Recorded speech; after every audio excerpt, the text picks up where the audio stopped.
bloody waters.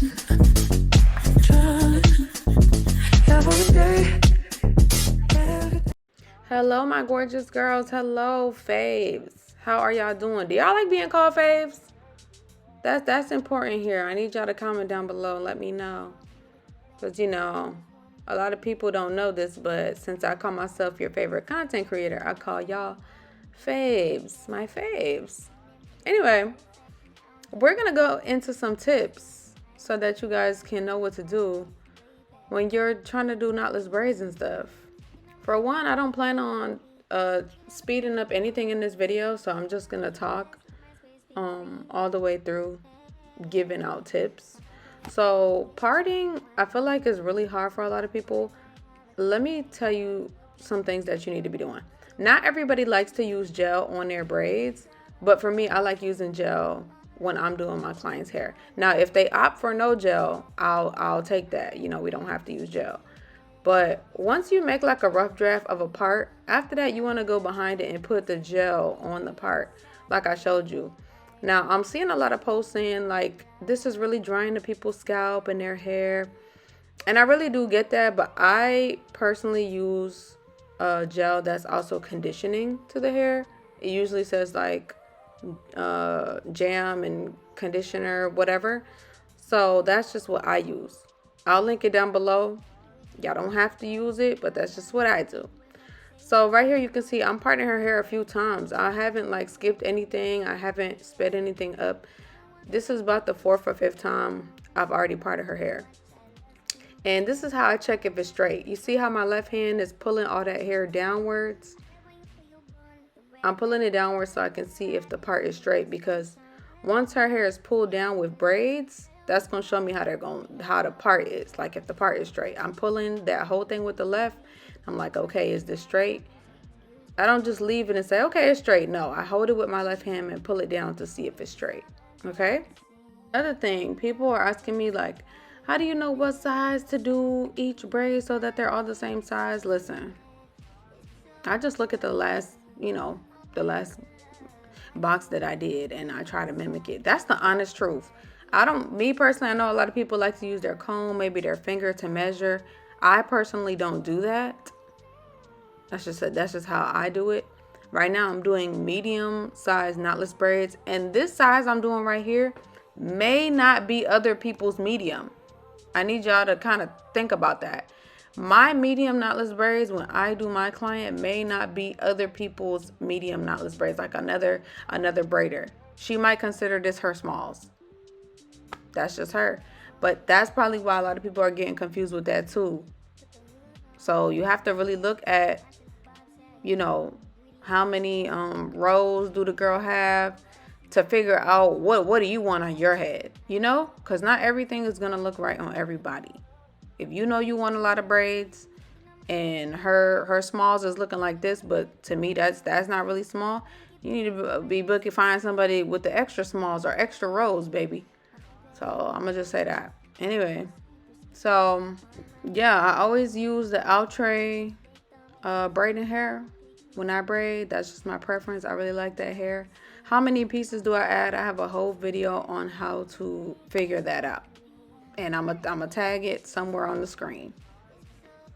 But this video is strictly gonna be answering for this specific style. So now I'm working on the second braid, medium knotless. I braid her hair a few times, and see how my grip is so tight you can't even see the braid formulating yet.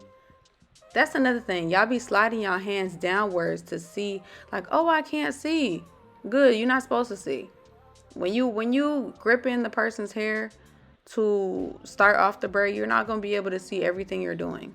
You're gonna have to start feeling to make sure it's correct. But once you practice enough, you don't have to see. You'll see it when you start moving downwards. See, now I can see the braid. But when I first started, obviously I couldn't. But that just means my grip wasn't tight enough. You got to make sure that grip is tight. Because if you start moving your hands down, the whole thing going to be loose. And that's why y'all braids start twisting. Okay? And so we're starting on, I think this is the second row on her hair. So I already did the first row. She had like 3 or 4 braids. I can't remember. But I'm starting on the next row on her hair. And as you can see, it's super clean. So this is how I look to see if the braids are gonna match. I'm pulling her hair down. That's how I figure out if the line is straight. And see, look, that piece right there, I'm pulling it down with my left hand. It's not straight. Look at that comb. Gotta get that straight across. You gotta pull the hair up and down to see what it's looking like. See, now that's clean. That's clean. And I'm gonna grab the hair again, probably with my left hand. Yep, see how I'm pulling it down? That's how I can tell once the braids lay, where are they gonna lay? What is that line gonna look like? That's what's helping me part. A lot of people don't do that. They just part and go. No, grab that hair with your left hand and push it downwards so you can see how the braids is gonna lay. Now this is a little bit harder with them people with the moving scalps. And moving scalp is usually when you have just extra skin on your scalp, and when you go to part, it kind of ruins it because they're once you start braiding their hair, their scalp start moving. So when you're making the middle part, always part from the front. Get from behind that person, because if she go to that mirror and see her part not straight, you and her gonna be mad. So part in the front of the head. Also, another tip: once you do the little under the ears, start the front, and you see how I'm layering these braids. That braid on top is gonna lay perfectly above the other braids. Anyway, so also a lot of people was talking about this video I had posted. I started opening the braiding hair from the top instead of the bottom. Now I will say this has helped me, because now I can leave all that trash. I open it up, and now that's a trash bag. Look how simple that was, you know? But I will say, if you lose that little piece that says the color of the hair, and you don't put it in that bag, and you still have extra hair, and you put all the extra hair back in that bag, you're not gonna know what color it is, because that happened to me. I was like, is this a 2 or a 1B? Sometimes your eyes can deceive you. So make sure that color of that hair where it says 1B, 2, 30, whatever, throw it back in that bag. And look how everything just formulates.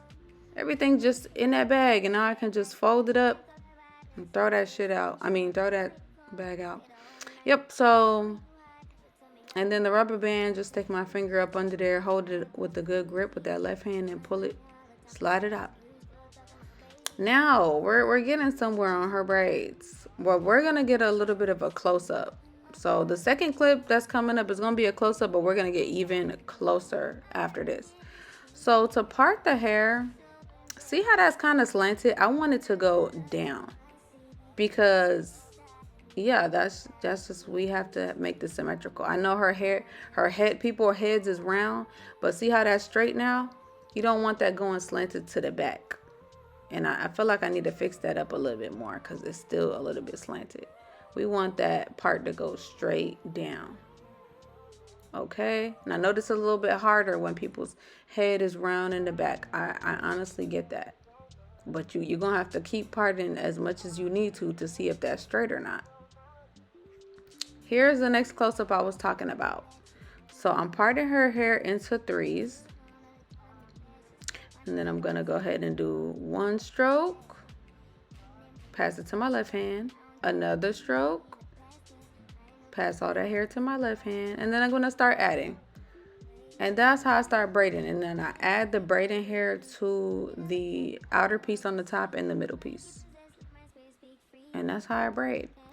Now, I have been thinking about putting a one-on-one, like very detailed, very slow down with this angle on the mannequin head so y'all can see and sell it.